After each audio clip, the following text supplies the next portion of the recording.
The flames consumed everything I owned in 20 minutes. The fire marshal found accelerant. Security footage showed her sneaking onto my property at 2 a.m. Corinne thought her HOA president title made her untouchable. She thought wrong. Because when I walked into that courtroom 7 days later, I had evidence that would destroy her entire life, and she had no idea what was coming. The first thing Marcus Webb noticed when he pulled into his driveway at 11:47 p.m. was the smell. Not smoke yet. Something chemical, wrong, like turpentine mixed with gasoline. He'd been working the late shift at the hospital, exhausted from 12 hours of back-to-back surgeries, and his mind initially dismissed it as something from a neighbor's garage. He was halfway to his front door when he saw her. Patricia Morellen stood beside his fence, illuminated by his motion sensor light, holding what looked like an empty gas can. She froze when she saw him, her eyes wide with something between panic and defiance. "Patricia," Marcus stopped cold. "What the hell are you doing?" The HOA president's face transformed instantly from shock to indignation. "Inspecting your property. Your fence violates Section 14.3 of the Community Guidelines. The stain color is unapproved." Marcus stared at her, then at the gas can. "With gasoline." "This is my lawnmower can. I have every right to walk through common areas." She lifted her chin, that familiar, imperious expression settling over her features. "And I'm documenting your violations. That vegetable garden you planted, that's Section 8.2. The solar panels, Section 12.1. You think you can just ignore the rules because you're a doctor." "It's midnight, Patricia." Marcus's voice stayed level, professional, the same tone he used to deliver bad news to families. "Go home." "Don't tell me what to do." She stepped closer, her voice dropping to something venomous. "You people always think you're above the rules. Well, not in my neighborhood." Marcus felt the words like a punch. You people. He'd heard that phrase before, wrapped in different contexts but carrying the same weight. He'd heard it from his third-grade teacher who'd accused him of cheating on a test he'd aced. From the police officer who'd stopped him in his own driveway 5 years ago. From the woman at the grocery store who'd clutched her purse when he reached for cereal on the top shelf. "Get off my property," he said quietly. Patricia smiled, a thin, cruel expression. "Or what? You'll make me? Go ahead. Call the police. Tell them the HOA president was doing her job and the aggressive resident threatened her." She pulled out her phone. "I'll call them myself. I'm sure they'd be very interested in your behavior." For a long moment, Marcus stood there, his hands curling into fists at his sides. Every instinct screamed at him to grab that gas can, to drag her off his property, to make her understand that her petty tyranny had gone too far. But he'd learned years ago that men who looked like him didn't get the benefit of reasonable force. "Leave," he said again. Patricia walked away slowly, deliberately, that gas can swinging from her hand. At the property line, she turned back. "You have 30 days to fix those violations, Dr. Webb, or I'll make your life here unbearable." Marcus watched until her taillights disappeared, then pulled out his phone and started recording a video of his fence, his garden, every inch of his property. Something in Patricia's eyes had promised more than HOA citations. He went to bed at 1:15 a.m., setting his alarm for 6:00. He had morning rounds. The smoke detector woke him at 2:43. By the time Marcus stumbled out of bed, lungs already burning, the hallway was filled with black smoke. He dropped to his knees, crawling toward the stairs, his medical training overriding panic. Stay low, find an exit, don't breathe deep. The heat pressed down on him like a physical weight. He made it to the front door and burst onto the lawn, gasping, and turned to see flames eating through his roof, his bedroom window exploding outward in a shower of glass. Neighbors poured from their houses in pajamas and robes. Someone was calling 911. Someone else ran over with a garden hose, futile against the inferno that had been his home. Marcus stood there in his boxers and t-shirt, barefoot on wet grass, watching everything he owned disappear into orange and black. His mother's photo albums, his medical degree, the quilt his grandmother had made before she died, his father's watch, all of it burning. The fire trucks arrived 8 minutes later, too late to save anything but the frame. Fire Marshal Rodriguez walked the perimeter at dawn, Marcus watching from a neighbor's porch with a borrowed blanket around his shoulders. Rodriguez was thorough, methodical, photographing everything, taking samples, his expression darkening with each pass through the ruins. Finally, he approached Marcus. "Dr. Webb, I need to ask you some questions." It was arson, Marcus said flatly. It wasn't a question. Rodriguez nodded slowly. We found accelerant patterns, multiple points of origin. This was deliberate. He paused. Do you have any idea who might want to do this? Marcus thought about Patricia's face in the motion sensor light, that gas can, her threat just hours before the fire. Yeah, he said. I do. I need you to be certain. Accusations like this. I have security cameras. Rodriguez's eyebrows rose. Working cameras. Cloud backup, everything uploads in real time. Marcus pulled out his phone, the only thing he'd grabbed on his way out, and opened the security app. His hands were steady as he scrolled through the footage. Here, 2:17 a.m. They watched together as Patricia Moreland appeared on screen, moving furtively around Marcus's property, splashing liquid from a red gas can against his siding, his deck, his windows. The timestamp was clear. Her face was unmistakable under his exterior lights. Jesus Christ, Rodriguez breathed. The footage showed Patricia pulling out a lighter, touching it to the accelerant, then walking calmly back to her car as flames began to spread. She didn't run. She didn't hurry. She walked like someone who believed she'd never face consequences. Rodriguez made a call. 20 minutes later, 2 police cars pulled up to Patricia's house 3 streets over. Marcus sat in the neighbor's kitchen, drinking coffee he couldn't taste, watching through the window as Patricia was led out in handcuffs. Even from this distance, he could see her face.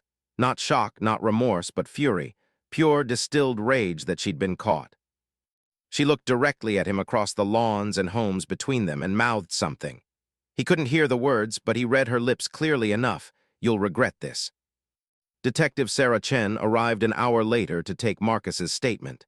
She was direct, professional, and when she saw the security footage, her jaw tightened. This is attempted murder, she said quietly.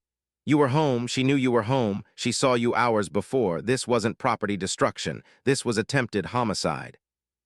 The words hung in the air. Marcus hadn't let himself think it that way yet. But yes, he'd been asleep in that house. Another minute or 2 of deep sleep, and he might not have woken up at all. She'll make bail, Detective Chen continued. Her husband's a corporate attorney, connected family, but the evidence is solid. We've got her dead to right. She paused. I'm sorry this happened to you. Marcus nodded, still numb. When's the arraignment? Preliminary hearing will probably be within a week. You'll get a call. The call came 6 days later. The hearing was set for Monday morning. Marcus had been staying in a hotel, living in borrowed clothes, trying to keep up with his hospital schedule while his entire life existed in ash and debris. His colleagues had started a fund. His neighbors, the ones who weren't part of Patricia's inner circle, had brought him clothes and toiletries and expressions of horror. But some neighbors looked away when they saw him. Some found reasons to hurry inside. And Marcus understood. Patricia had been HOA president for 8 years. She had allies, friends, people who'd benefited from her selective enforcement of rules. Sunday night, Marcus's lawyer called. Janet Torres was a fierce woman in her 50s who'd taken his case after seeing the news coverage. I wanted to prepare you, Janet said. Patricia's attorney is filing a counterclaim. She's saying you attacked her that night, that she feared for her safety, that the fire was accidental, something about a dropped lighter while she was defending herself from assault. Marcus closed his eyes. Of course she was. There's video evidence. I know, and it's ironclad, but her lawyer is good at creating reasonable doubt, at making juries sympathetic to middle-aged white women who cry on the stand. Janet's voice was gentle but firm. Tomorrow is just the preliminary hearing, but I need you to be prepared for how ugly this might get. Marcus thought about his house reduced to ash. His belongings, irreplaceable memories, gone. His sense of safety shattered. It's already ugly. Then let's make sure justice is uglier for her. Monday morning dawned clear and cold. Marcus put on one of the donated suits, slightly too large in the shoulders but professional enough, and drove to the courthouse. News vans lined the street. The local stations had picked up the story. HOA president accused of arson against black resident. The racial angle had become impossible to ignore after someone leaked Patricia's history of complaints. 14 citations against Marcus in 2 years, compared to an average of 2 per household for the rest of the neighborhood. Marcus walked through a gauntlet of cameras and questions, Janet Torres beside him, her hand on his elbow. Inside the courthouse, he saw Patricia for the first time since her arrest. She sat at the defense table in a conservative blue suit, hair perfectly styled, hands folded demurely. She looked like someone's kind grandmother, not someone who'd tried to burn him alive. When their eyes met, she smiled. And Marcus realized with crystalline clarity that she still thought she'd win. Judge Margaret Holbrook was a severe woman in her late 60s with steel-gray hair and a reputation for suffering neither fools nor theatrics. Marcus had done his research. Holbrook had been a prosecutor for 20 years before ascending to the bench, with a particular focus on hate crimes and civil rights violations. Patricia's attorney, Donald Ashford, stood to present his opening argument with the confidence of a man who'd never lost a case he didn't deserve to lose. Tall, silver-haired, and commanding, he smiled gently at the judge. "Your Honor, this case is a tragedy of miscommunication and misunderstanding. Mrs. Moreland, a dedicated community servant who has given 8 years of volunteer service to her neighborhood, found herself in a frightening confrontation with the defendant." "The defendant?" Janet Torres was on her feet. "Your Honor, Mrs. Moreland is the defendant here. Dr. Webb is the victim." "Alleged victim," Ashford corrected smoothly.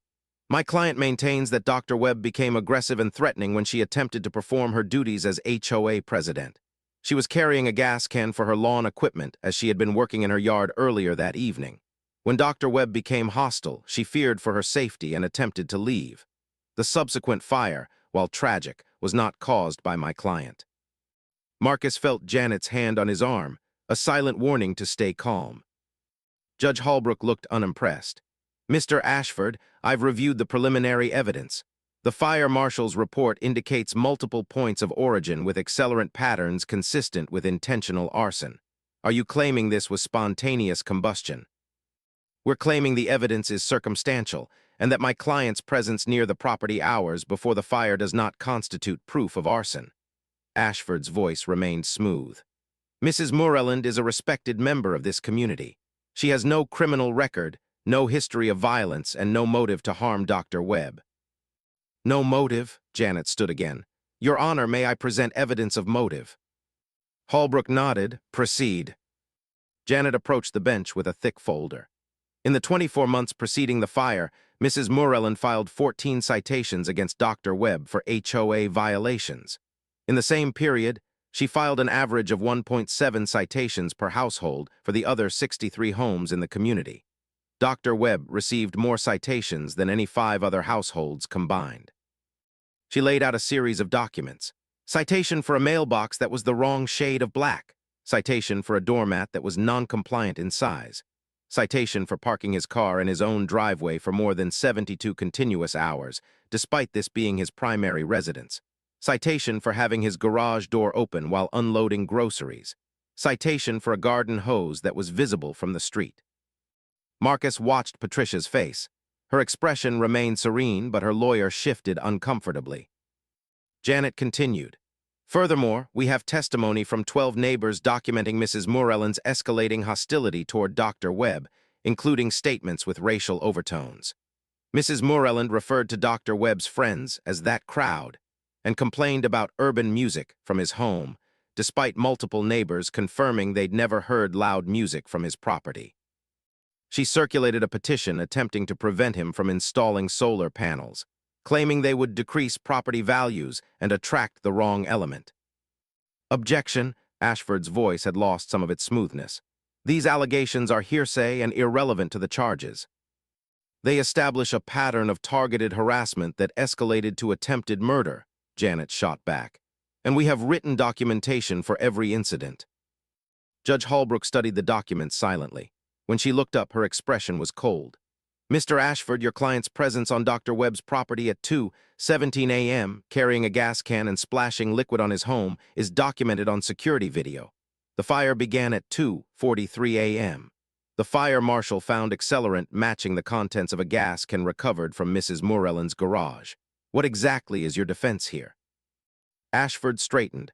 "The video does not show Mrs. Moreland lighting any fire. The timestamps do not prove causation, and my client maintains she was defending herself from a man who was inside his own home asleep."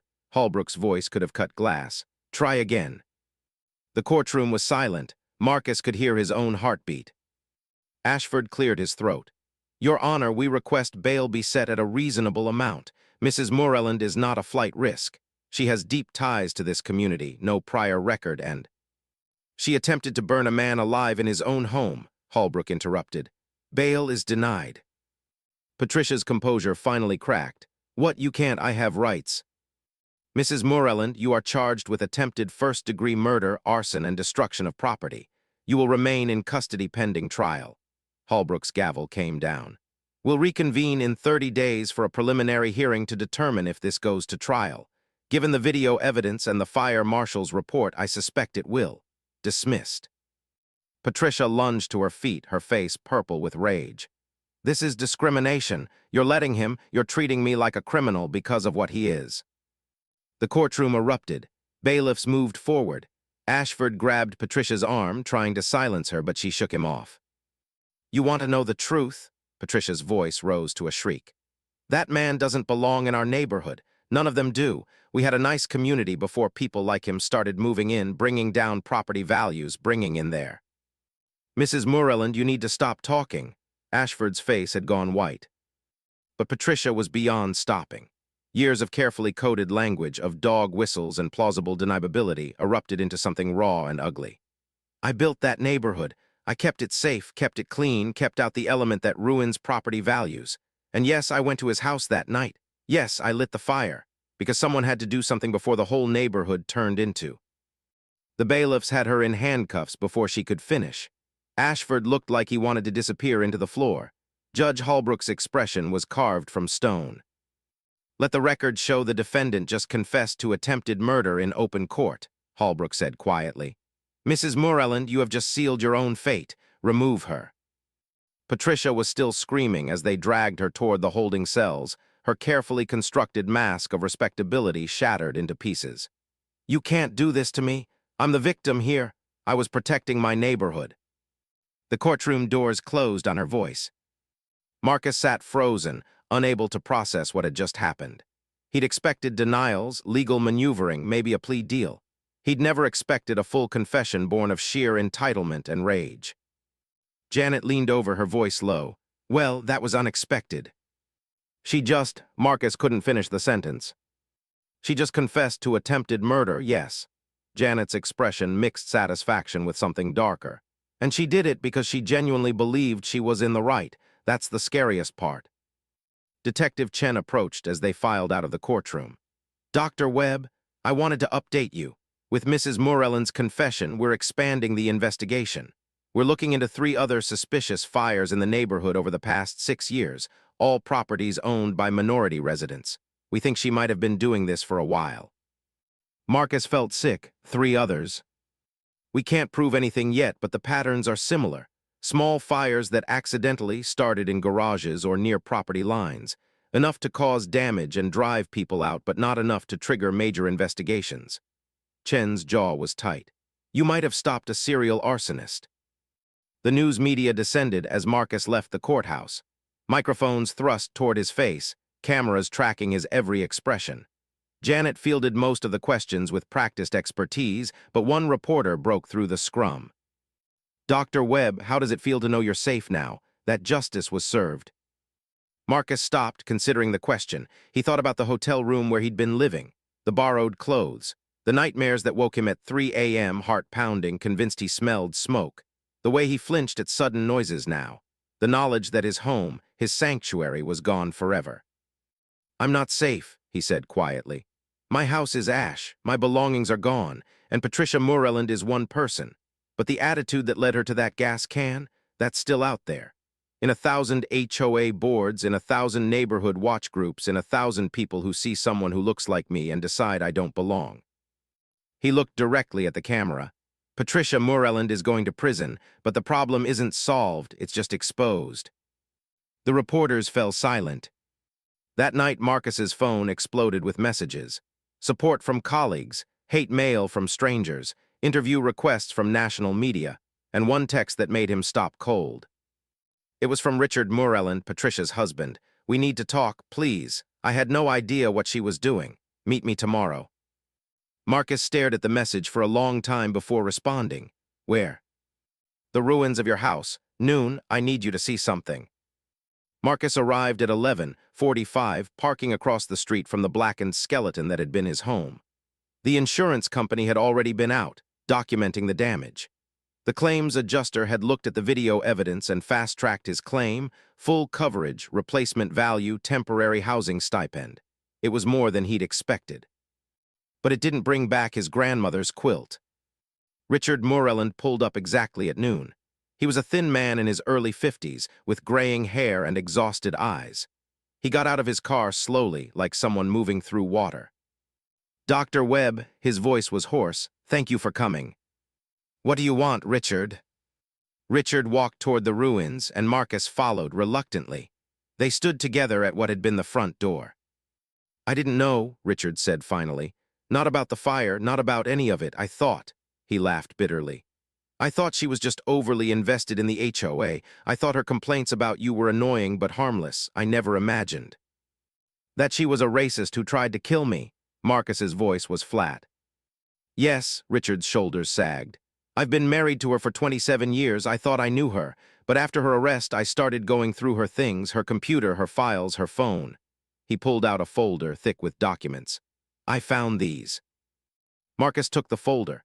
Inside were printouts of forum posts dating back years, white supremacist websites, HOA strategy groups focused on preserving property values, a euphemism so thin it was transparent. Patricia's posts detailed her campaigns to drive out undesirables from the neighborhood. She'd bragged about the 3 fires Detective Chen had mentioned. "Jesus Christ," Marcus breathed. "There's more." Richard's hands shook. "She kept a list. Names, addresses, license plates. She was planning something bigger. I don't know what, but..." He pointed to a specific page. "Your name is at the top, and there are others. 23 families in the greater metro area, all marked with codes. I think she was networking with other HOA presidents, sharing tactics." Marcus felt cold despite the midday heat. "You're giving this to the police." "I already did. Detective Chen has copies of everything." Richard finally met Marcus's eyes. "I'm also divorcing her, and I'm testifying against her at trial. I won't let her claim I supported this or that I didn't know. I'm making it clear to everyone that Patricia acted alone, that her views are hers, and that I find them reprehensible." "That must be difficult," Marcus said, unable to keep the sarcasm from his voice. "Not as difficult as waking up in a burning house." Richard's voice cracked. "I am so sorry. I know that's inadequate. I know nothing I do can fix this. But I need you to know, some of us are horrified. Some of us want to help make this right." Marcus looked at the ruins of his home, at the charred beams and melted siding, at the space where his life had been. "You want to help?" he asked. "There's a town hall meeting next week to discuss HOA reform. The other residents Patricia targeted are organizing it. Show up, speak up, and bring everyone you know who's horrified, because systemic change doesn't happen with apologies. It happens when good people stop being silent." Richard nodded slowly. "I'll be there." As he walked away, Marcus's phone rang. Janet Torres, her voice tight with barely suppressed excitement. "Marcus, you need to hear this. The prosecutor's office just called. Patricia's lawyer is trying to negotiate a plea deal. They're offering to plead guilty to attempted manslaughter and arson with a recommendation for 15 years. 15 years, Marcus's voice rose. "She tried to burn me alive," she confessed in open court. "I know, I told them to pound sand." Janet's satisfaction was audible. "The prosecutor agrees. We're going to trial and we're pushing for the maximum. With her confession, the video evidence, and the documentation of her other crimes, we're looking at life in prison." Marcus closed his eyes. Life in prison. Patricia Moreland would die behind bars. It should have felt like victory. Instead, it felt like exhaustion. "Do it," he said finally. "Take her to trial. Make sure everyone sees exactly what she is." "Already on it." Janet paused. "Marcus, you're handling this with incredible grace. A lot of people in your position would be screaming for blood." "I'm a surgeon," Marcus said quietly.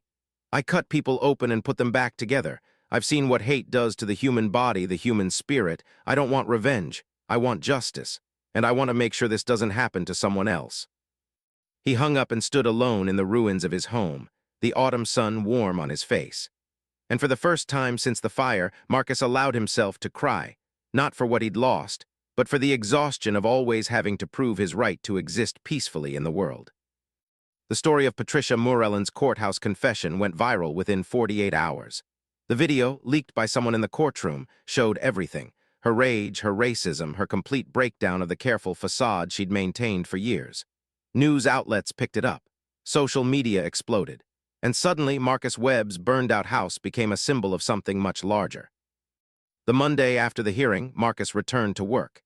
He'd taken a week off immediately after the fire, but sitting in hotel rooms with nothing but his thoughts had been worse than the exhaustion of surgery. At least in the OR, he could focus on something concrete: arteries to repair, organs to save, problems with clear solutions. His colleagues greeted him with careful sympathy, the kind that acknowledged trauma without dwelling on it. Dr. Sarah Martinez, his closest friend on staff, pulled him aside in the doctor's lounge. "How are you really doing?" she asked, closing the door for privacy. Marcus poured coffee from the industrial-sized pot, watching the dark liquid fill his cup. "I have nightmares. I wake up thinking I smell smoke. I can't sleep without checking the fire alarm 3 times.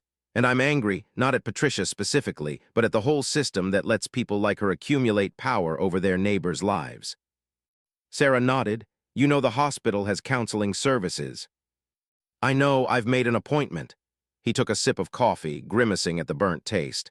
"But therapy doesn't rebuild my house. It doesn't bring back the things that can't be replaced." "No," Sarah agreed, "but it might help you process the fact that someone tried to kill you." The weight of those words still hadn't fully settled. Someone had tried to kill him, not rob him, not assault him in the heat of an argument. Someone had deliberately set his home on fire while he slept inside. The premeditation of it was almost worse than the act itself. His phone buzzed. A text from an unknown number. "Dr. Webb, this is Yolanda Chen. I live 3 streets over from you, or lived, before my house burned down 4 years ago. Can we talk?" Marcus stared at the message. Detective Chen had mentioned other suspicious fires. This must be one of the victims. He texted back, "Coffee after my shift, 6 p.m. "Thank you, I'll send you the address." The day passed in a blur of rounds, surgeries, and patient consults. Marcus operated on a motorcycle accident victim, repairing internal bleeding with the steady hands that had taken years to develop. In the OR, his race didn't matter. His credentials didn't matter. Only his skill did. It was one of the few spaces in his life where he felt truly judged on merit alone. At 6:15 p.m., still in his scrubs, Marcus walked into a small cafe downtown. Yolanda Chen sat in a corner booth, a slight woman in her 40s with graying hair and watchful eyes. She stood when she saw him, and they shook hands. "Thank you for meeting me," Yolanda said. "I know you've been through hell. I'm not trying to add to it. But when I saw the news about Patricia Moreland, I thought I was going to be sick." They sat. Marcus ordered coffee he probably didn't need. Yolanda clutched a teacup like a lifeline. "Tell me what happened," Marcus said gently. Yolanda's story poured out in fragments. She and her wife had moved into the neighborhood in 2019, one of the first same-sex couples in the development. Patricia had been welcoming at first: casseroles, smiles, neighborhood gossip, but the friendliness soured quickly. "She started filing complaints," Yolanda said. "Our mailbox was painted wrong, our grass was too long, our car was too loud. It was constant, petty harassment. We tried to ignore it, tried to be perfect neighbors, but nothing was ever good enough." Marcus recognized the pattern intimately. Then one night in August 2021, our garage caught fire. The fire department said it was electrical, maybe old wiring, but I always wondered. Yolanda's hands trembled. "We lost everything we'd stored there: wedding photos, my wife's father's guitar. He died the year before, and it was the only thing she had left of him. Our tax records, birth certificates, everything." "Did Patricia express sympathy?" Marcus asked, already knowing the answer. Yolanda laughed bitterly. "She brought over a casserole the next day and said it was such a shame, but maybe it was for the best. We could use the insurance money to finally fix our mailbox. She actually said that, standing in my driveway, looking at our ruined garage, and complained about our fucking mailbox." "Did you suspect her?" "Not then, not really, but my wife." Yolanda's voice broke.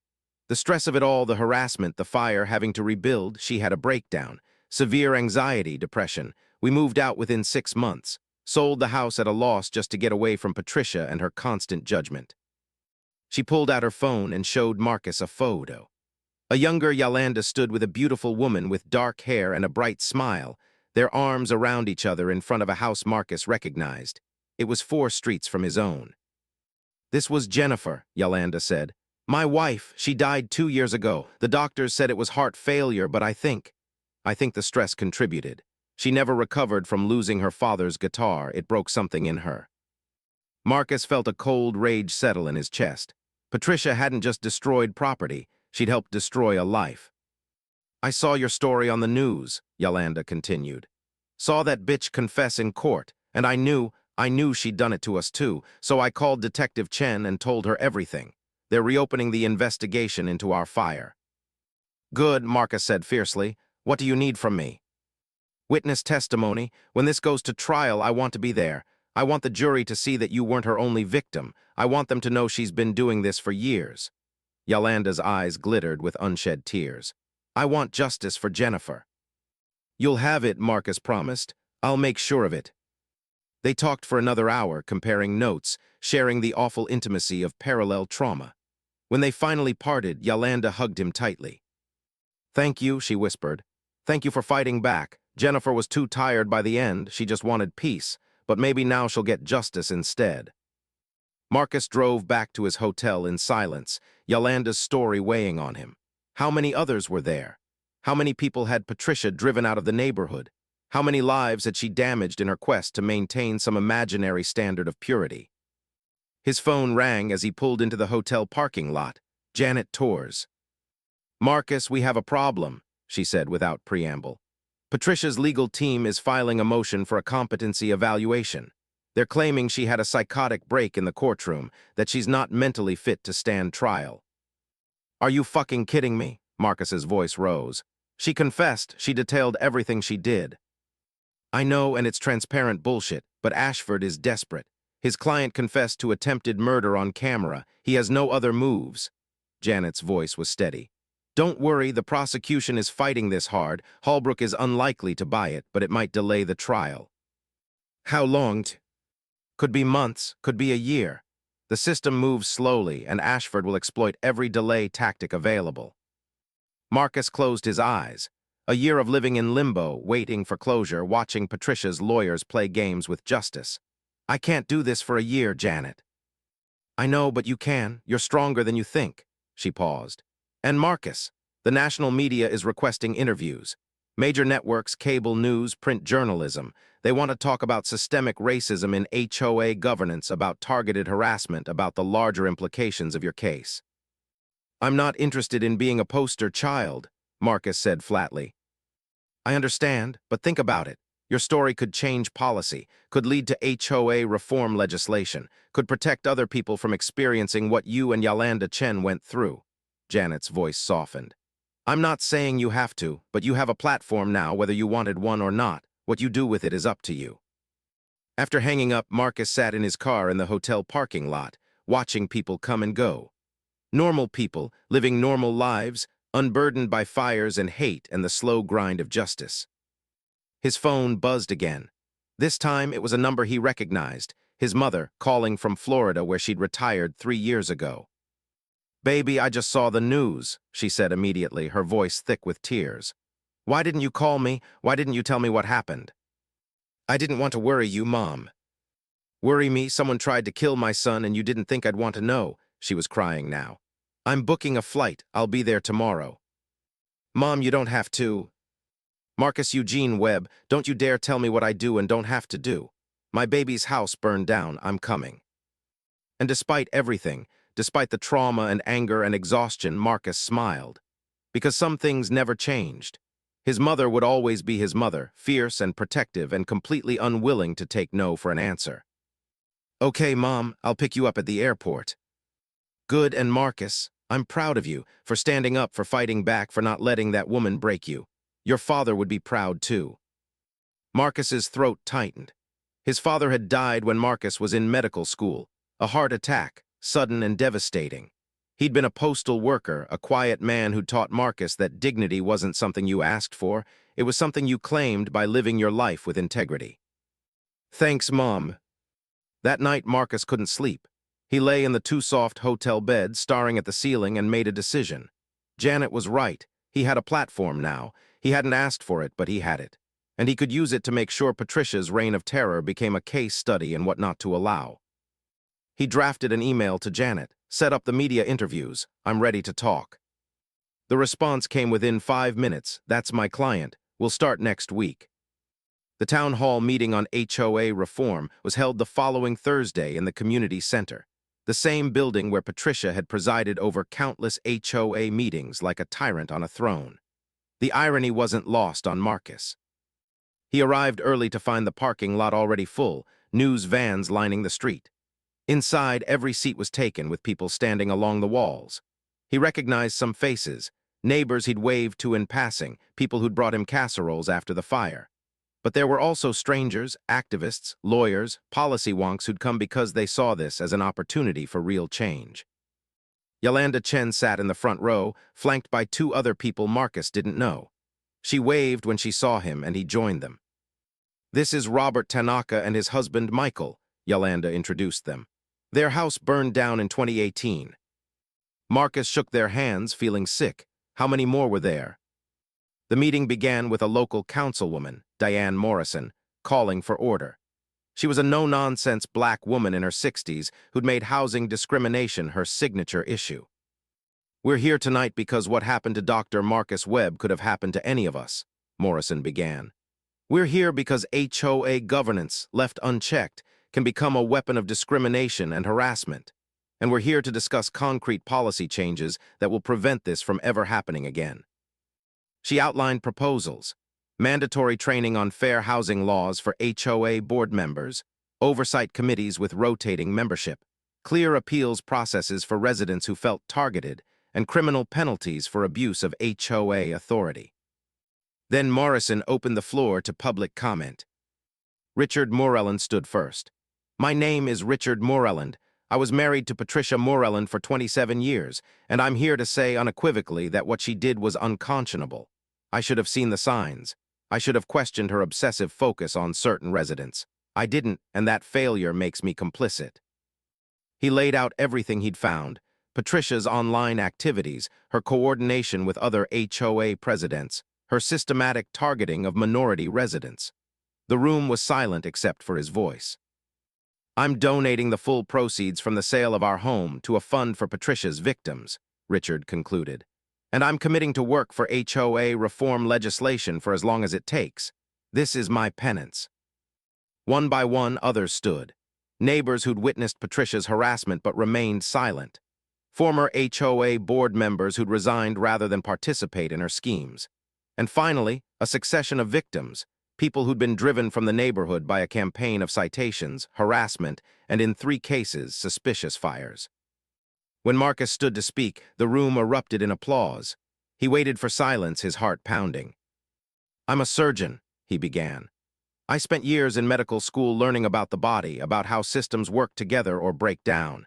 And what I've learned from this experience is that HOAs are a system too, and like any system, they can be healthy or diseased." He detailed his experience, the escalating harassment, the fire, Patricia's confession. "But here's what I want you to understand. Patricia Moreland didn't act in a vacuum. She acted in a system that gave her unchecked power, that provided no oversight, that allowed her to accumulate authority without accountability. She acted in a culture that sees gatekeeping as virtue, that confuses preservation with exclusion." Marcus looked around the room. "We can punish Patricia, we should punish her. But if we don't fix the system that enabled her, we're just waiting for the next Patricia to come along." The applause was thunderous. The meeting ran for 3 hours, producing a detailed reform proposal that Councilwoman Morrison promised to champion.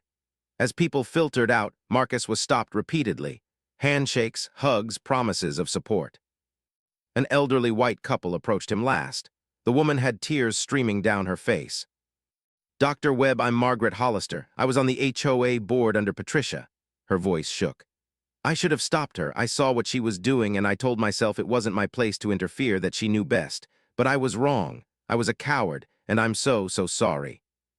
Her husband, a tall man with kind eyes, added, "We're the ones who leaked the video of Patricia's confession.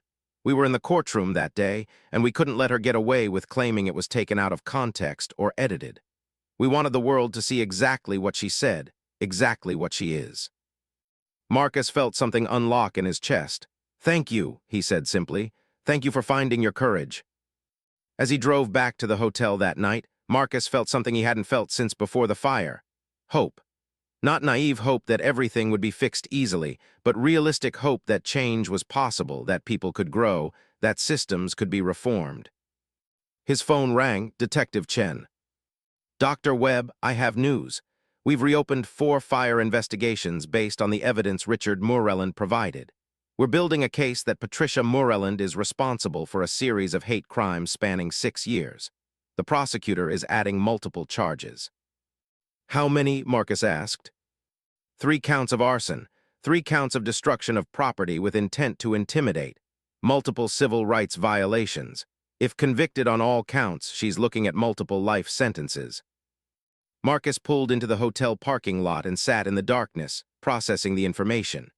Patricia Moreland would spend the rest of her life in prison. And while it wouldn't bring back Jennifer Chen or Robert Tanaka's father's vintage car or Marcus's grandmother's quilt, it was something. It was justice. "Thank you, detective," he said finally. "Thank me by living well," Chen replied. "That's the best revenge." The media attention exploded after the town hall meeting. By Friday morning, Marcus's story was trending on every major platform. The video of Patricia's courthouse breakdown had been viewed over 10 million times. Think pieces proliferated. The HOA to prison pipeline when Karen culture turns criminal, systemic racism in suburban America. Marcus gave his first televised interview on Saturday, sitting across from a sympathetic journalist named Tamara Willis on a national morning show. Willis was known for her empathetic but probing interview style, and Marcus had steeled himself for difficult questions. "Dr. Webb, thank you for being here," Willis began. "Can you walk us through the night of the fire?" Marcus did, keeping his voice steady as he described waking to smoke, crawling through flames, watching his home burn. He saw Willis's expression shift from professional sympathy to genuine horror. "And this wasn't random," Willis said. "This was targeted. Patricia Moreland had been targeting me for 2 years with HOA violations," Marcus confirmed. "In her mind, I was destroying the neighborhood just by existing in it." "Because you're black." Marcus appreciated that Willis didn't couch it in euphemism. "Yes, because I'm black. She called me you people the night before the fire. She circulated petitions referring to me as urban. She complained about me to neighbors using every racist dog whistle in the book. And when I refused to be driven out by citations and harassment, she escalated to attempted murder." The interview went viral. By Monday, Marcus had requests from a dozen more outlets. Janet helped him sort through them, prioritizing those that would reach the widest audiences or focus on policy reform rather than sensationalism.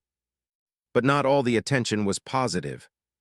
Marcus started receiving hate mail, anonymous messages calling him a race baiter, accusing him of destroying a good woman's life, claiming he'd probably started the fire himself for attention. His hospital email was flooded with racist screeds. Someone created a fake social media account claiming to be him, posting inflammatory content designed to discredit him. "This is what happens when you stand up," Sarah Martinez said, sitting with him in the doctor's lounge as he scrolled through another batch of threats. "You become a target for everyone who's invested in the status quo." "I know." Marcus deleted another email without reading past the subject line, "You should have burned." "But it's also working. Councilwoman Morrison called this morning. 3 other municipalities have reached out about implementing HOA reform legislation. The story is having an impact." "Good, but take care of yourself too. These threats." Sarah frowned at his phone. "You're reporting them to the police." "Detective Chen is handling it. Most are empty noise, but yeah, they're tracking everything." His mother, who'd extended her visit indefinitely, was less sanguine about the threats. Ellen Webb had always been protective, but her son nearly burning to death had activated a fierce mama bear instinct that brooked no argument. "You need security," she declared over dinner in his hotel suite. "I don't care what the police say, these people are crazy." "Mom, I'm not hearing private security."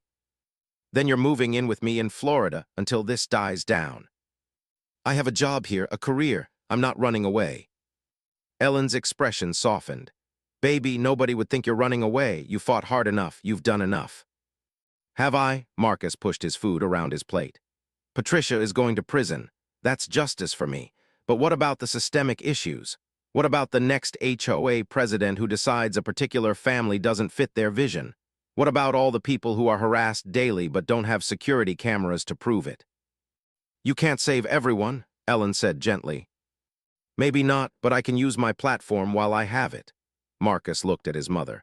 Dad taught me that dignity means standing up even when it's hard. You taught me that justice isn't just for yourself, it's for the community. I'm not done yet. Ellen reached across the table and squeezed his hand. Your father would be so proud. Just be careful, okay? Let your mother worry. Okay, Mom. The competency hearing for Patricia Moreland was scheduled for late October, 6 weeks after her initial arrest.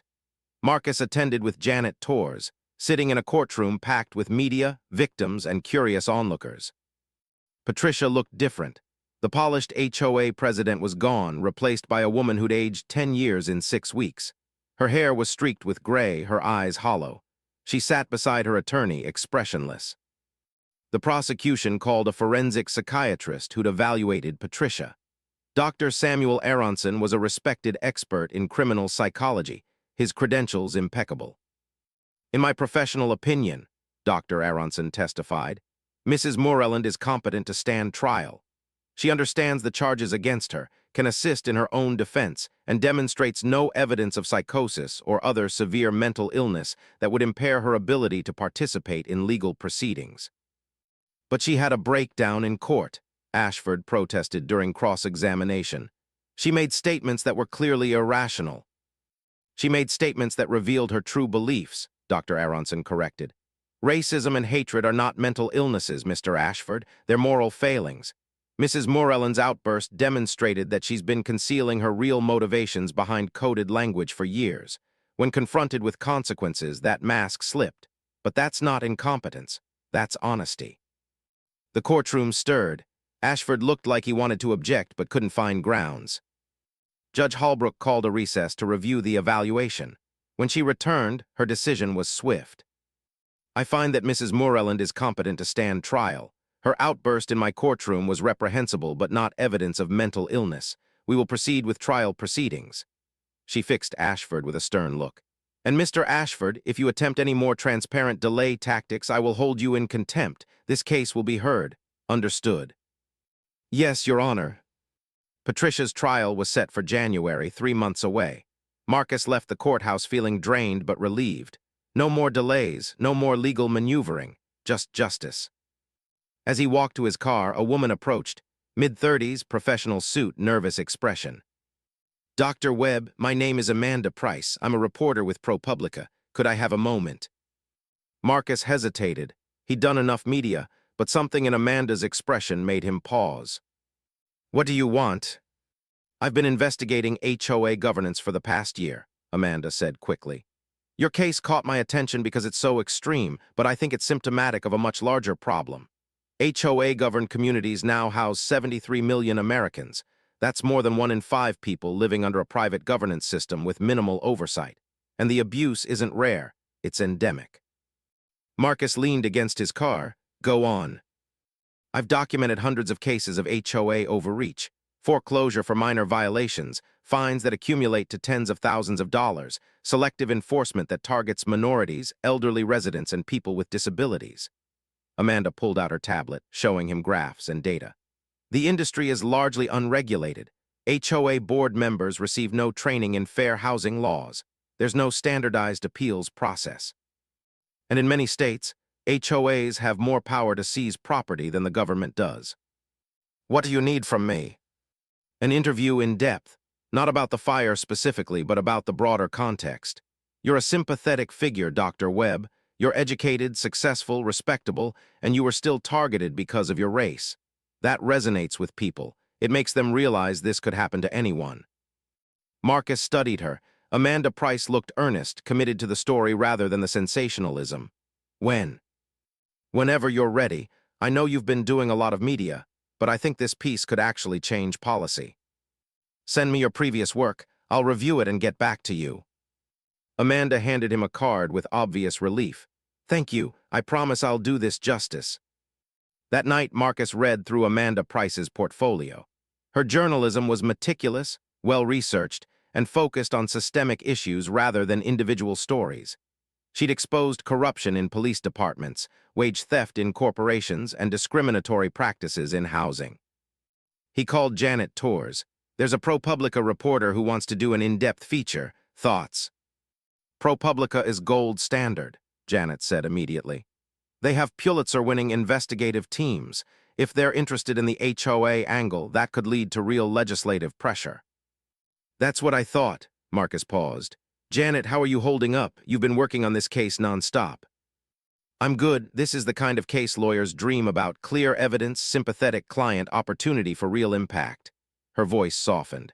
"How are you holding up?" "Honestly, I'm exhausted. I feel like I'm living someone else's life. 2 months ago, I was just a surgeon. Now I'm a symbol of HOA reform. It's surreal." "You're handling it with grace," Janet said. "A lot of people in your position would have crumbled." "I almost have a few times. But then I think about Yolanda, about Jennifer, about all the people Patricia drove out before me. If I can prevent one more family from going through this, it's worth it." After hanging up, Marcus emailed Amanda Price. "Let's talk. When are you available?" The interview took place over 3 sessions in early November. Amanda was thorough, asking about everything from Marcus's childhood to his medical training to the specific pattern of harassment he'd experienced. She interviewed his neighbors, his colleagues, the other victims of Patricia's fires. "This is going to be a major feature," Amanda told him after the final session. "I'm thinking 15,000 words, multiple graphics, interactive timeline. We want to make it impossible to ignore." "When will it publish?" "Probably January, time to coincide with Patricia's trial. Maximum impact." Marcus nodded. By January, he'd either have closure or be facing more delays. Either way, the story would be told. Meanwhile, construction began on his property. The insurance payout had been substantial, and Marcus had hired an architect to design something new, not a replica of what he'd lost, but something forward-looking. Solar panels, energy-efficient design, drought-resistant landscaping. A home that said he wasn't just rebuilding, he was claiming his space permanently. The foundation was poured in mid-November. Marcus stood at the edge of the lot, watching workers smooth concrete, and felt something he hadn't felt since before the fire: anticipation for the future. His phone rang. Detective Chen. "Dr. Webb, we have a development. Patricia Moreland has been attacked in jail." Marcus's blood ran cold. Attacked. "Another inmate. Patricia apparently made some comments that didn't go over well. She's in the infirmary with broken ribs and a concussion."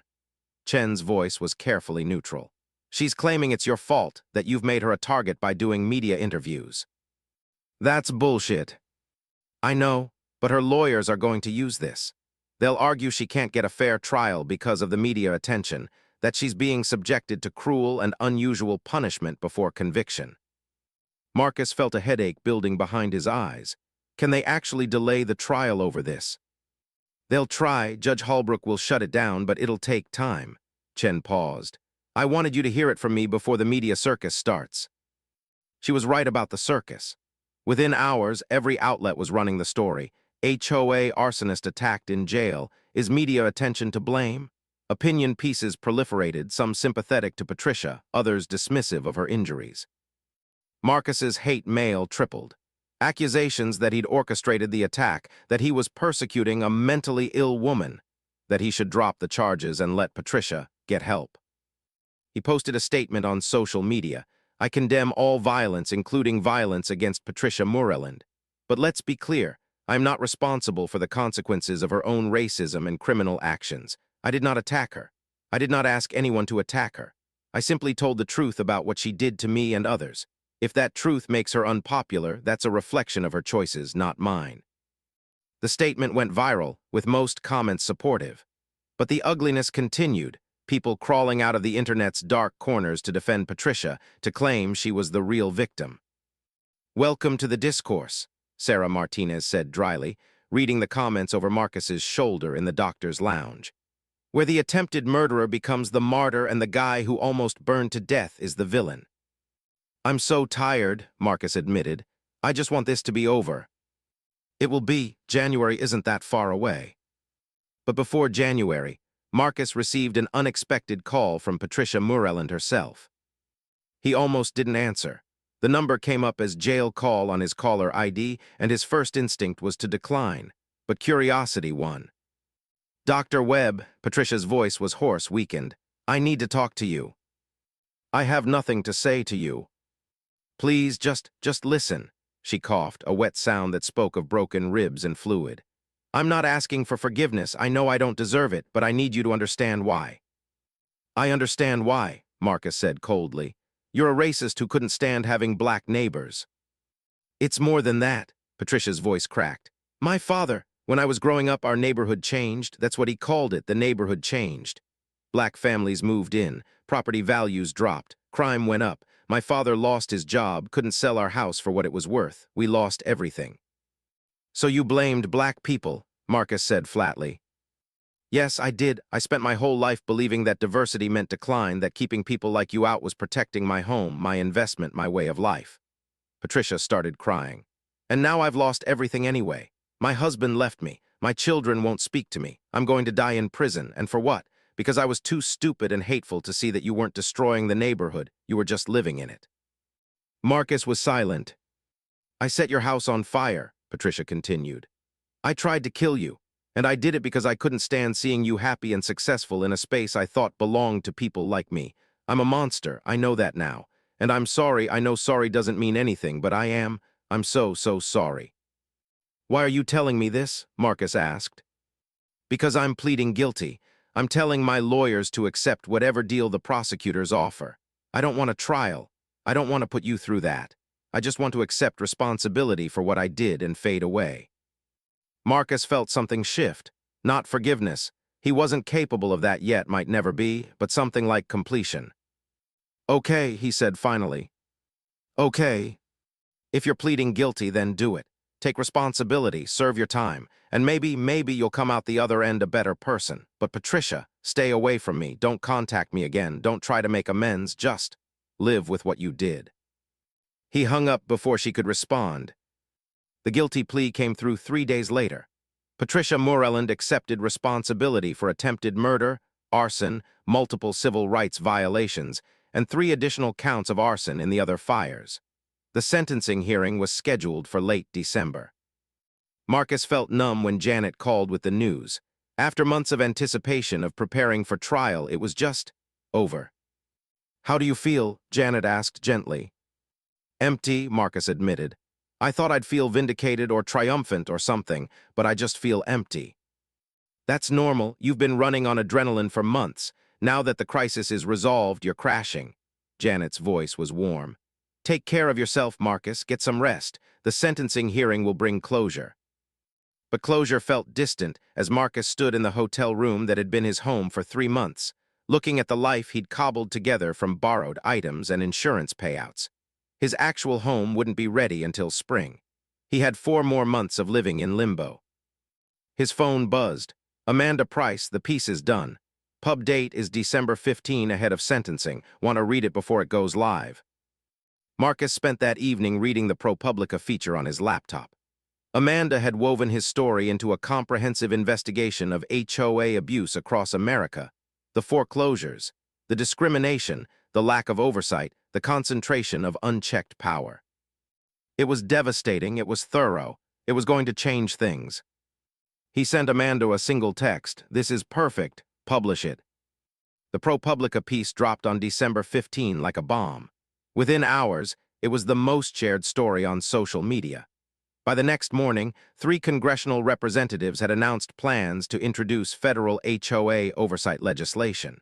By the end of the week, 12 states were considering similar reforms. Marcus watched the cascade of reactions from his hotel room, feeling both vindicated and overwhelmed. His phone never stopped ringing, media requests, policy advocates seeking his endorsement, other HOA victims wanting to share their stories. You started something, Ellen said, watching the news with him. Something bigger than Patricia Moreland. I didn't mean to, Marcus replied. I just wanted justice. Sometimes justice ripples out. That's not a bad thing, baby. Patricia Moreland's sentencing hearing was set for December 22, 3 days before Christmas. Marcus arrived at the courthouse to find it surrounded by media, protesters holding signs both supportive and condemnatory, and a heavy police presence. Inside, the courtroom was packed. Yolanda Chen sat with the families of the other fire victims. Richard Moreland sat alone on the opposite side, looking haunted. Marcus took his seat beside Janet Torres at the prosecution's table. Patricia was led in wearing an orange jumpsuit, her face gaunt and bruised from the jail assault. She didn't look at anyone, just stared at her hands as she sat. Judge Holbrook entered, and the room rose.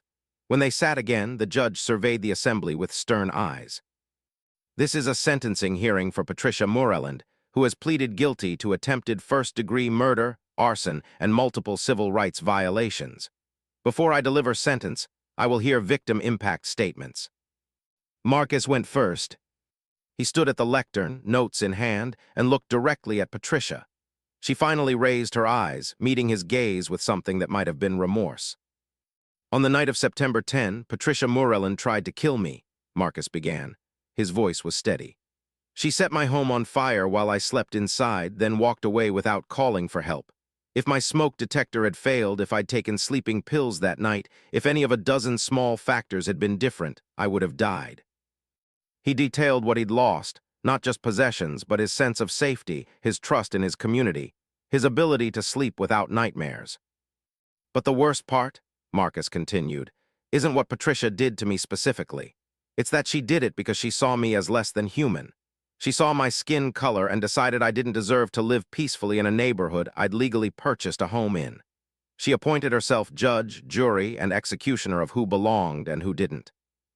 Patricia was crying now, tears streaming silently down her face. I almost died, Marcus said. But Yolanda Chen's wife, Jennifer, actually did die, because the stress of Patricia's harassment and the trauma of losing their home to arson broke her health. So when you consider Patricia's sentence, Your Honor, remember that her actions have a body count. He sat down to silence. Yolanda spoke next, her voice breaking as she described Jennifer's decline, the way losing her father's guitar had destroyed something fundamental in her spirit. That guitar was all she had left of him, Yolanda said. And Patricia burned it. She burned it because we were gay and she couldn't stand seeing us happy in her neighborhood. Robert Tanaka and Michael followed, detailing the loss of Robert's father's vintage car collection, irreplaceable vehicles that had been his father's life work, all gone in Patricia's fire. Each victim spoke, each story was worse than the last, and through it all, Patricia sat with her head bowed, weeping. Finally, the prosecution stood to make their sentencing recommendation. Assistant District Attorney Michael Rivera was a veteran prosecutor known for his thorough preparation and measured delivery. Your Honor, Patricia Moreland perpetrated a campaign of terror against minority residents in her community spanning at least 6 years. She filed false citations, made threats, destroyed property, and set fires that could have killed multiple people. She did all of this from a position of authority as HOA president, a position meant to serve the community, which she instead weaponized. Rivera laid out the charges one by one, the evidence for each, the harm caused. The prosecution recommends consecutive sentences totaling life imprisonment without possibility of parole for 25 years. Patricia Moreland is 53 years old. Under this sentence, she would be 78 before being eligible for parole. Given the severity of her crimes, the multiplicity of victims, and the calculated nature of her actions, we believe this is appropriate. Ashford stood to offer mitigation. He was subdued, his usual confidence gone. Your Honor, my client acknowledges the harm she caused. She has expressed genuine remorse.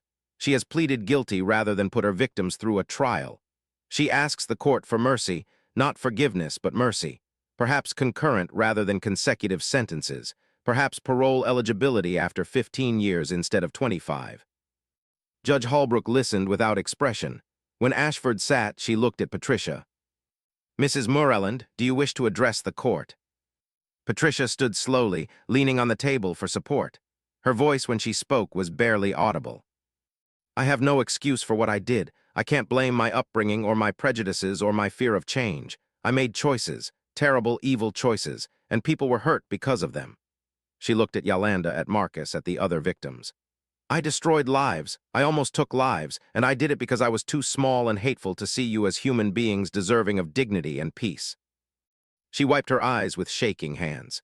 I deserve whatever punishment you give me, Your Honor. I deserve to spend the rest of my life paying for what I did. All I ask is that my story serve as a warning to HOA boards, to communities, to anyone who thinks they have the right to decide who belongs and who doesn't. I was wrong. I was monstrously wrong, and I'm sorry." Patricia sat down, and the courtroom was silent. Judge Holbrook took a long moment, studying the file before her. When she spoke, her voice was clear and firm. "Mrs. Moreland, I have presided over many cases in my career. I have seen cruelty and violence in many forms, but rarely have I seen such calculated, persistent, and ideologically driven harm as you inflicted on your neighbors." Holbrook detailed the evidence, the timeline, the escalating pattern of abuse. "You held a position of trust and authority, and you used it as a weapon. You targeted vulnerable people, minorities, LGBTQ couples, anyone who didn't fit your narrow vision of acceptability.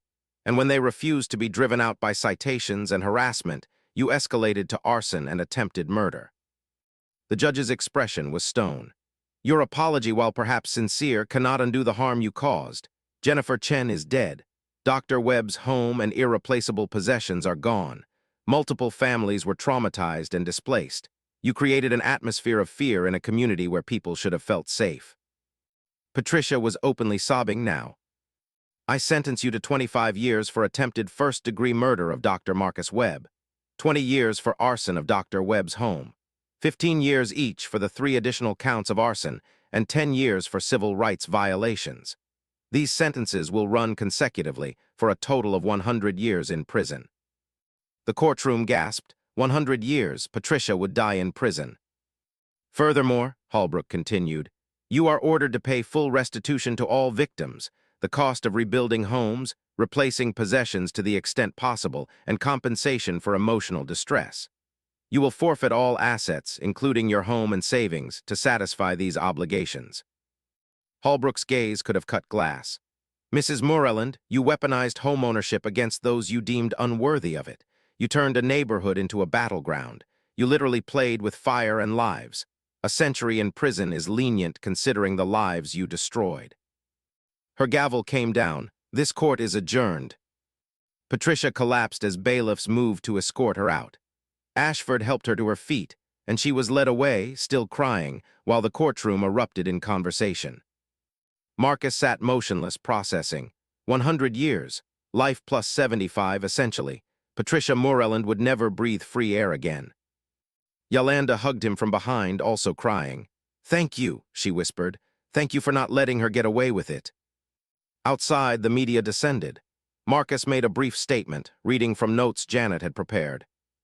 "Justice was served today. Patricia Moreland will spend the rest of her life paying for her crimes. But my hope is that this case serves as a wake-up call about the dangers of unchecked HOA authority and the persistence of racism in America. Change is coming, in legislation, in oversight, in accountability, and I'm grateful to everyone who supported that change." That evening, Marcus drove to his property, the lot where his home had burned, where new construction now rose from the ashes. The frame was up, the roof taking shape. In the fading December light, it looked almost beautiful. He stood there a long time, thinking about everything that had led to this moment. The fire, the investigation, the trial that never happened because Patricia had finally faced what she'd done, the media attention, the policy changes, all of it spiraling out from one woman's hate and one man's refusal to be erased. His phone buzzed. "Amanda Price, congratulations on the sentencing. Also wanted you to know, 5 more states announced HOA reform legislation today. You did this." Marcus texted back, "We did this, all of us." Christmas came quietly. Marcus spent it with his mother, eating takeout in his hotel room and watching old movies. It wasn't the Christmas he'd planned, but it was peaceful, and peace felt like a gift after months of chaos. On New Year's Eve, Marcus returned to the hospital for his first full shift since the fire.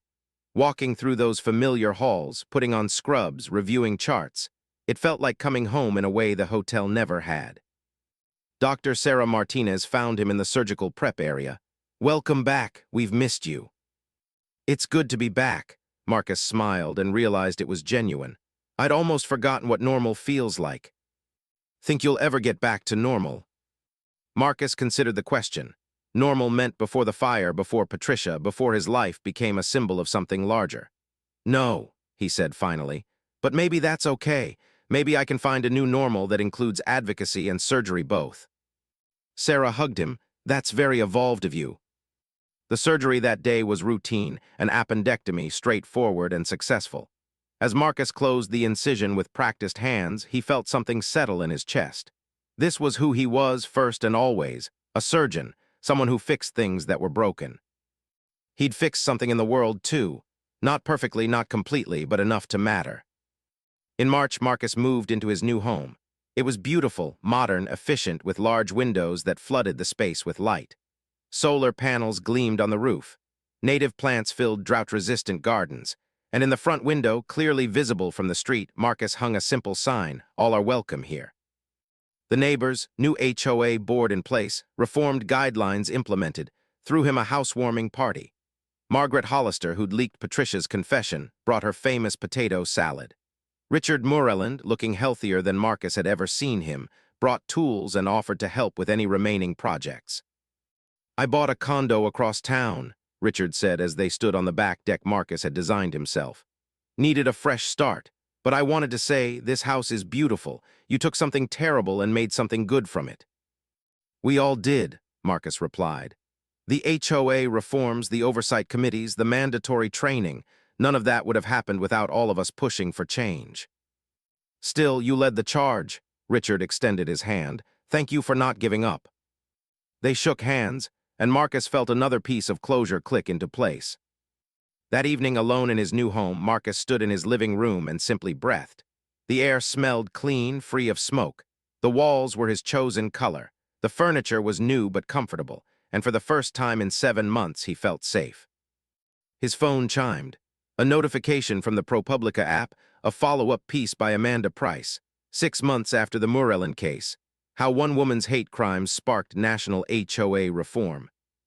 Marcus read the article, which detailed the legislative changes in 23 states, new oversight requirements, mandatory fair housing training, and criminal penalties for abuse of HOA authority. The article ended with a quote from him. "Patricia Moreland tried to burn down my house. Instead, she burned down the system that enabled her. Sometimes justice doesn't just punish the guilty, it rebuilds the world." Marcus smiled, set down his phone, and walked to his kitchen. He poured a glass of wine, a good red he'd been saving, and raised it in a silent toast. To Jennifer Chen, who deserved better. To Yolanda, Robert, Michael, and the others who'd survived Patricia's terror. To Richard, Margaret, and the neighbors who'd found their courage. To his mother, who'd never doubted him.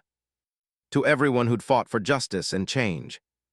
And to himself for refusing to be erased. Marcus took a sip and looked around his new home, his sanctuary built from ashes and determination. Patricia Moreland was in prison, the system was changing, and he was still here, still standing, still fighting. He'd won more than a court case. He'd won his right to exist peacefully in the world. And that, Marcus thought, was the best revenge of all. Outside, the sun set over his new neighborhood, painting the sky in shades of gold and amber. Marcus stood at his window, watching the light fade, and felt something he hadn't felt in a very long time. Hope for tomorrow,